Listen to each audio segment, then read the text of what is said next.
जय श्री कृष्णा दोस्तों, मेरे चैनल पे आप सबका स्वागत है। एक बार फिर हाजिर हूँ दोस्तों आप लोगों के लिए महाभारत की एक फिर से बहुत ही मनमोहक कहानी लेके। महाभारत का युद्ध तो आप लोगों ने सब ने सुना होगा कि बहुत ही बड़ा और भयानक युद्ध था दोस्तों।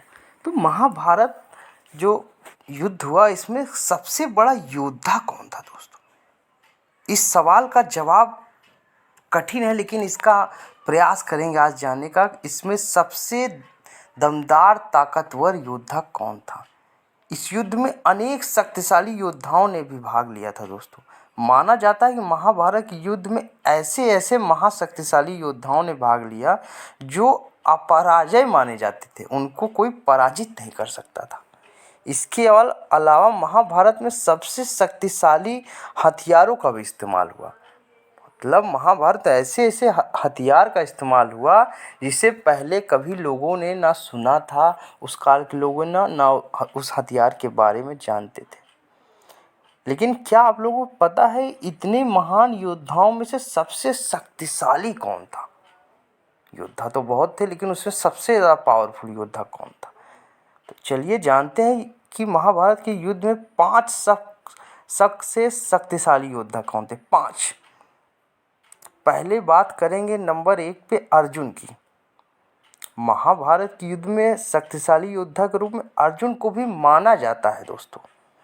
माना जाता है कि अर्जुन के पास कई अस्त्रों का ज्ञान था। कहते हैं कि जब अर्जुन को चुनाव का मौका दिया गया तो वो श्री कृष्ण की नारायणी सेना को चुने और स्वयं निशस्त्र कृष्ण भगवान को चुना अर्जुन ने और उनकी नारायणी सेना को चुना था। यह महाभारत का सबसे बड़ा निर्णय था अर्जुन का।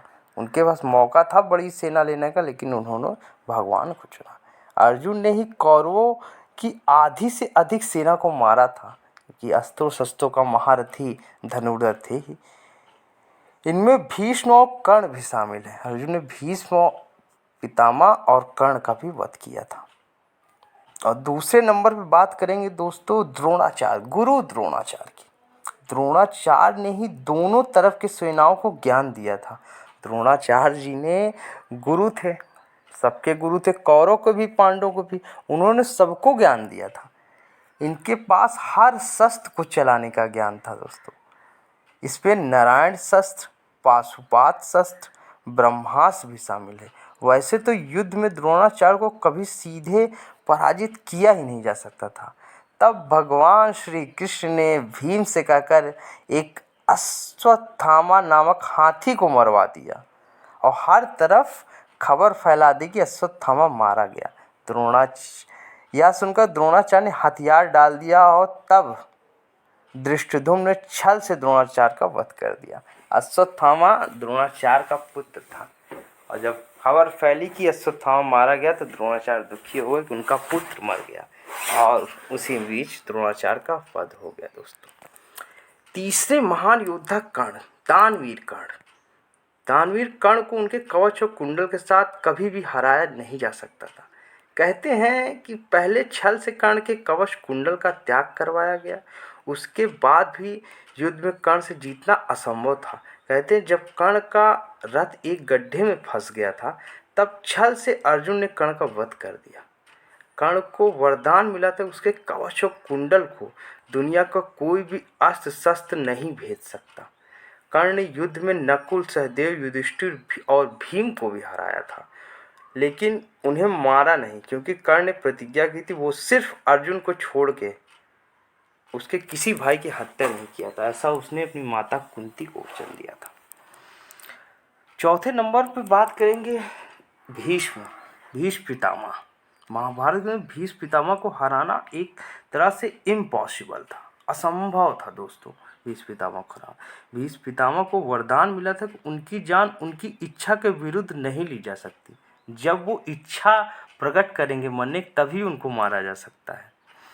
10 दिनों तक युद्ध में पांडव भी समझ चुके थे कि भीष्म को हराना असंभव हो। कहते हैं भीष्म ने महर्षि परशुराम को भी हराया था, जो कि विष्णु के अवतार थे। तब शिखंडी को आगे कर अर्जुन ने भीष्म पर सैकड़ों बाण दाग दिए थे, क्योंकि भीष्म पितामह कभी भी औरत और बच्चों पे अस्त्र नहीं चलाते थे।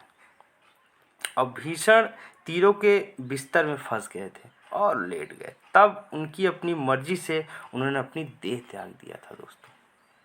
अब बात करेंगे महाभारत के सबसे महान योद्धा की, महाभारत के सबसे शक्तिशाली योद्धा की, जो कि थे श्री कृष्ण। जी हाँ दोस्तों, महाभारत में सबसे शक्तिशाली योद्धा न अर्जुन, न कर्ण, न भीष्म पितामह, न द्रोणाचार्य, न दुर्योधन, श्री कृष्ण भगवान ही, परम परमेश्वर ही महाभारत के सबसे शक्तिशाली योद्धा थे। कृष्ण भगवान विष्णु के अवतार थे। उन्होंने महाभारत युद्ध में कोई भी हथियार इस्तेमाल नहीं किया था। श्री कृष्ण सिर्फ अपनी रणनीति से इतने महान योद्धाओं को मात दे दिए। अगर श्री कृष्ण हथियार उठा लेते तो सिर्फ अपने सुदर्शन चक्र से ही कौरवों की पूरी सेना का चंद सेकंड में विनाश कर देते, क्योंकि कृष्ण के सामने कोई भी योद्धा अमर नहीं था। महाभारत में कृष्ण ने अर्जुन को अपना विराट रूप भी दिखाया था दोस्तों। तो ये वीडियो कैसी लगी हमें कमेंट बॉक्स में ज़रूर बताइए। ऐसी ही मनमोहक मैथोलॉजी और मिस्ट्री और भगवान से रिलेटेड वीडियो आप लोग के लिए लाता रहूँगा। जय श्री कृष्ण। ओम नमो भगवते वासुदेव। हर हर महादेव।